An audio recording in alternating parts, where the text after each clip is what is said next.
ครับสวัสดีครับสวัสดี FC ฝั่งไทยสวัสดี FC ฝั่งลาวเด้อต่างประเทศนำขอต้อนรับเข้าสู่ช่องบ่าวกว่าคนไกลถิ่นพี่น้องคนไกลถิ่นก็คือ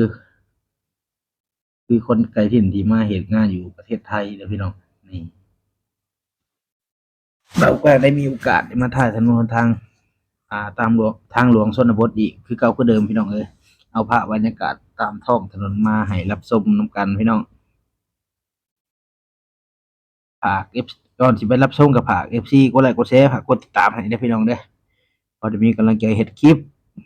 มีกำลังใจถ่ายคลิปนะพี่น้องอ่าให้ FC ต่างประเทศที่ว่าคนไทยบ่ได้กลับบ้านนะพี่น้องอยู่ต่างประเทศได้รับชมนะพี่น้องแล้วก็อ่าพี่น้องทางต่างจังหวัดนำหรือว่าอาศัยอยู่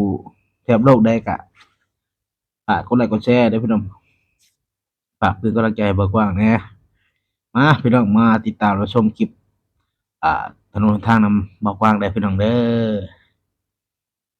อบ่กว้างก็ว่าบ่ค่อยเก่งนั่นแหละพี่น้องเอ้ยพอรถไปลงมาพอรถไปลงมาอยู่หั่นแหละต้องขอโทษขออภัยหลายๆเด้อครับผมนี่ทางหลวงเส้นนี้ก็เป็นทางหลวงอันหยังก็เส้นไปที่อัน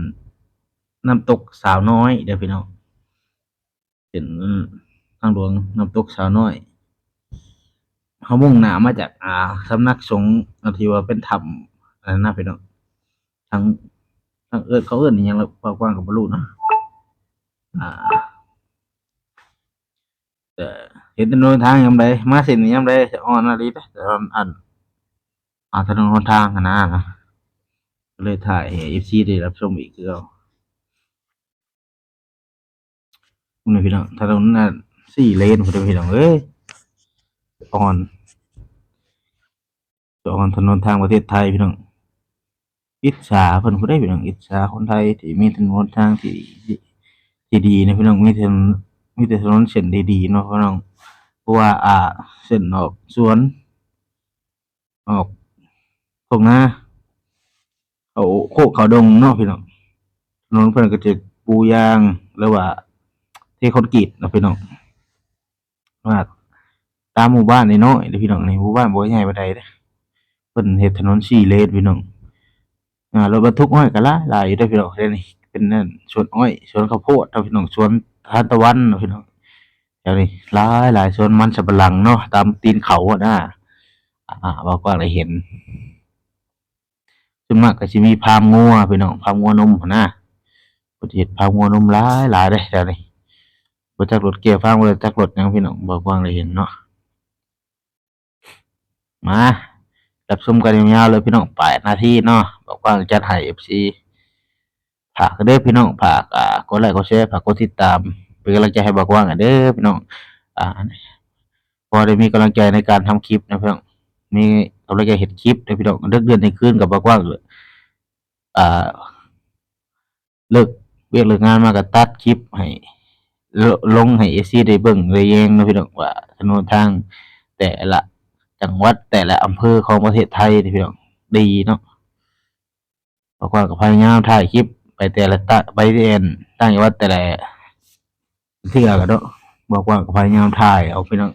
เกี่ยวกับไปหลายคนแล้วเกรงใจเพิ่นนำพี่น้องก็เลยบ่กล้าถ่ายเครียดเพิ่นอ่าขับรถแล้วยากเนาะพี่น้องก็เลยว่าบ่ได้ถ่ายครับไปหลายคนครับไปแต่คน2คนนี่บอกว่าก็สิถ่ายคลิปนั่นแหละพี่น้องเอ้ยขออนุญาตถ่ายคลิปแล้วเพิ่นนะเพิ่นบอกว่าถ่ายโลดบ่เป็นหยัง เป็นคนไทยเด้อพี่น้องอ้ายเพิ่นเนาะเพิ่นเป็นคนต่างจังหวัดคือกันในเว้าลาวจ้อยๆใส่กันเลยเด้อพี่น้องเอ้ยแต่บอกว่าก็อ่าบ่ได้เปิดเสียงเนาะพี่น้องบ่ได้ใช้ไมค์ก็เลยปิดไมค์ไว้ก็เลยมาพากย์เอาพี่น้องก็เลยมาพากย์เอาเนาะเนี่ยรถเก๋งอ้อยก็หลายพี่น้องเข้าแต่หมู่บ้านเพิ่นสิเฮ็ด2เลนนี่พี่น้องว่าสิมี2เลนปึ๊บข้ามไปจากหมู่บ้านนี่ปึ๊บก็เป็นหยังก็4เลนคือเก่าเนาะนี่4เลนคือเก่าหลังจากที่เราผ่านไฟแดงอิหยังก็ เพิ่นจักอิหยังเลยพี่น้องบอกว่าก็เริ่มแล้วอันนี้เป็นเวลา4โมง กือบ5 โมงแลงแล้วพี่น้องบรรยากาศก็ดีๆเด้อแถวนี้ลมเย็นๆเลยพี่น้องรับชมกันต่อไปพี่น้องยาวๆเลย8 นาทีเนาะ